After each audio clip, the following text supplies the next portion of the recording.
Coucou les petits loulous. Aujourd'hui, Émilie lit Madame Canaille. Madame Canaille.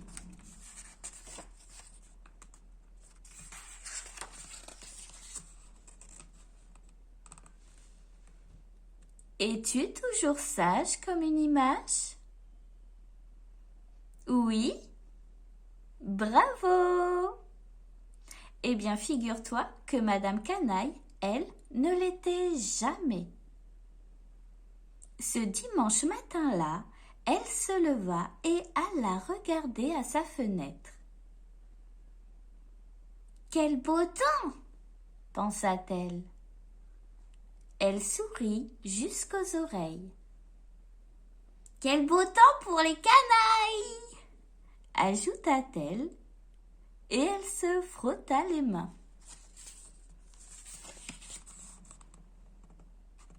Ce matin-là, Monsieur Malpoli faisait sa promenade du dimanche. Madame Canaille lui vola son chapeau et sauta dessus à pieds joints. « Mon chapeau !» cria Monsieur Malpoli.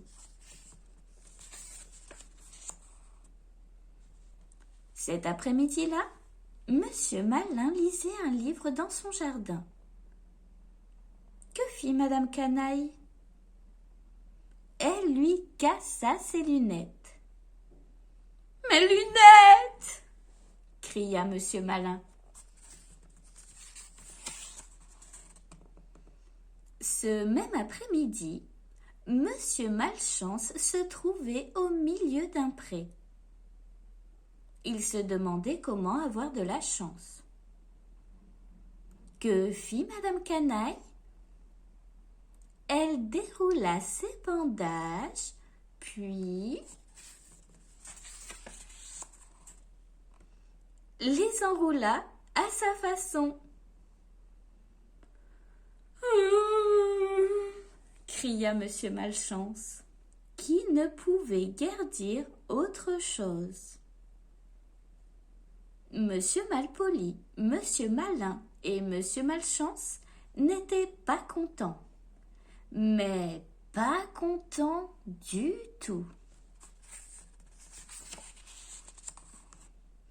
Quel merveilleux dimanche! Pensait Madame Canaille. Il n'est pas encore terminé! Au loin, elle venait d'apercevoir Monsieur Petit. Le lundi matin, les 4 messieurs se retrouvèrent. J'en ai assez de cette canaille! Glapit Monsieur Malpoli, qui avait débosselé son chapeau. Il faut agir! Il se tourna vers Monsieur Malin, qui avait mis ses lunettes de rechange. Vous qui êtes si malin, lui dit-il, vous n'auriez pas une idée? Monsieur Malin réfléchit, puis tout sauta et déclara enfin. Non, je n'en ai pas. Moi j'ai ma petite idée, annonça Monsieur Petit. Madame Canaille a besoin d'une bonne leçon, et je connais celui qui la lui donnera. Qui est-ce? Demanda Monsieur Malin. Monsieur Petit éclata de rire. Gros Nico, lui dit-il. Puis il s'en alla trouver l'un de ses amis. C'était un monsieur qui faisait des choses incroyables, comme par exemple devenir invisible. Ce lundi-là, Monsieur Curieux s'était endormi à l'ombre d'un arbre. Sans bruit, Madame Canaille s'approcha de lui, un pot de peinture dans une main, un pinceau dans l'autre et un sourire coquin aux lèvres. Elle allait lui peindre le bout du nez en rouge.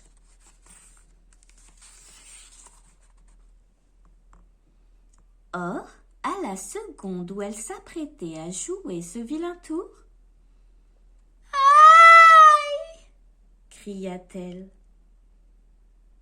Quelqu'un venait de lui taper sur le nez. Ce quelqu'un, elle ne le voyait pas. Ce quelqu'un était invisible.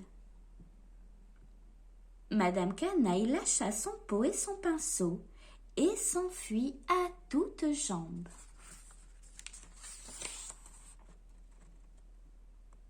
Le mardi, Monsieur Rapide se promenait dans le bois. Ou plutôt, il courait, comme d'habitude. Madame Canaille se cacha derrière un buisson et tendit sa jambe. Elle allait lui faire un croche-pied.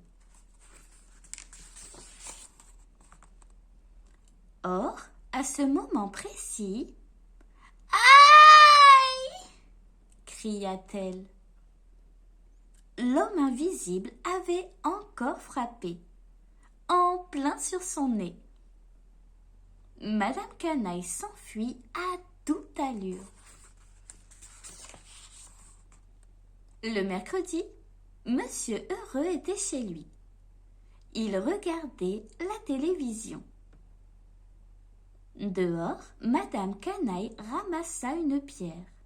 Elle allait la lancer dans la fenêtre. Oh, la vilaine! Or, à l'instant où elle levait le bras, que se passa-t-il? Oui, c'est cela. Bang!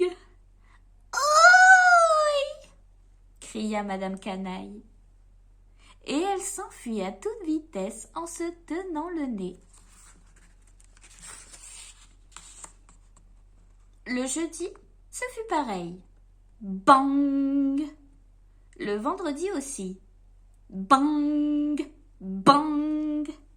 Le samedi également. Bang! Bang! Bang! Le nez de Madame Canaille était devenu rouge écarlate. Mais le dimanche, Madame Canaille fut sage comme une image. Elle avait compris. Dans l'après-midi, Monsieur Petit retourna chez son ami.